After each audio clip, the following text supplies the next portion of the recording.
Salut à tous, bienvenue dans un nouvel épisode de l'Expresso. Aujourd'hui on va parler de Bernardo Silva, de Frenkie, d'actu, de latéral droit, tout ça. C'est parti.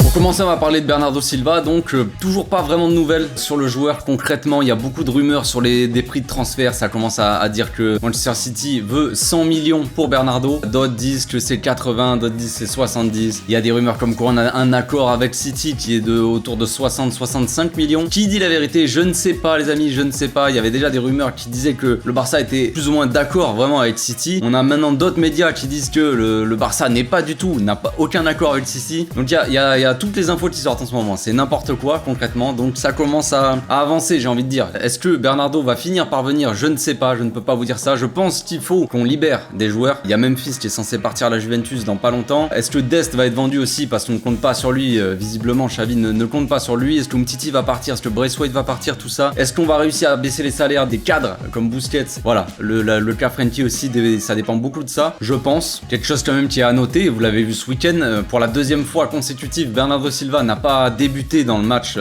avec Manchester City. Ça vous dire qu'il est quand même plus vers le départ qu'autre chose, mine de rien. Sinon Guardiola le ferait jouer évidemment, je pense. Je vois pas pourquoi tu te prives de Bernardo Silva titulaire. Donc il y a quand même quelque chose qui va sûrement se passer. Est-ce qu'on va arriver à choper Bernardo avant la fin du mercato? Je ne sais pas. Je pense que la priorité, les gars, vous êtes sûrement d'accord avec moi, c'est les latéraux, pour rester un peu dans le sujet. Frenkie, lui, il aurait refusé déjà les offres, comme ça, il y a rien de nouveau, il a refusé Manchester United. Apparemment l'offre de Manchester United, elle est finito. Je pense qu'il ira pas à Manchester United. S'il doit bouger, il ira probablement à Chelsea. Tourelle, il continue à pousser aussi pour ça. Il pousse aussi pour Aubameyang. Et Xavi ne veut pas faire partir Aubameyang déjà. Et concernant Frenkie, Frenkie, il a pas spécialement envie de partir. C'est toujours le même délire. Donc, est-ce que Frenkie va finir par partir ou pas? Je sais pas. Est-ce que la direction va vraiment pousser pour qu'il parte s'il veut pas baisser son salaire? Moi, je pense que si Frenkie, il accepte de baisser son salaire, il ne partira pas. Si par contre, il veut pas baisser son salaire, ça me semble inévitable. La direction va vraiment pousser pour qu'il parte. Ça reste pour moi logique. On passe maintenant au dossier du latéral droit. Voilà, on a des noms qui sont sortis hier soir. Je sais même plus les noms, mais la piste la plus sérieuse ou celle qui plaît le plus à Xavi serait Foyth. Je sais même pas comment ça se prononce. Foyth, je sais pas quoi, l'Argentin de Villarreal. Donc vous le connaissez, ancien joueur de Tottenham. Voilà, il a joué en Première Ligue. Moi, je reste mitigé. Pas sur le choix du joueur en soi, mais je trouve ça bizarre. Voilà.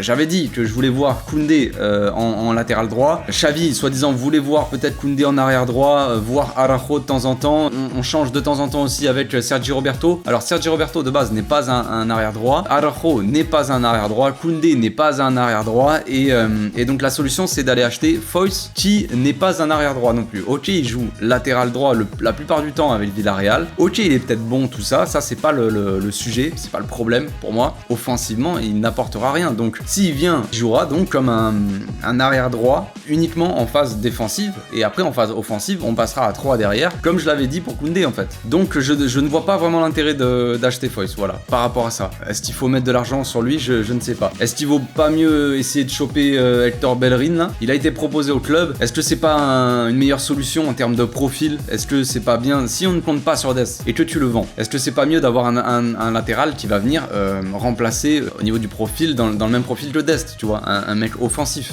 Bon, Sergi Roberto, c'est très compliqué, ok, mais moi je mettrais Koundé, même si apparemment il ne veut pas jouer en arrière droit, le petit Koundé. Mais de temps en temps, j'alterne Bellerin, Koundé, voire peut-être Araujo de temps en temps, même si on l'a vu que c'est très compliqué, parce que le niveau de la relance, il sait pas faire. Voilà, à suivre. On va maintenant accélérer un peu, on va parler de l'actu autour du club. Donc déjà, Pablo Torre est un peu mécontent de sa situation, apparemment. Il ne veut pas jouer avec le Barça B, même si, bon, bizarrement, il a été signé pour le Barça B.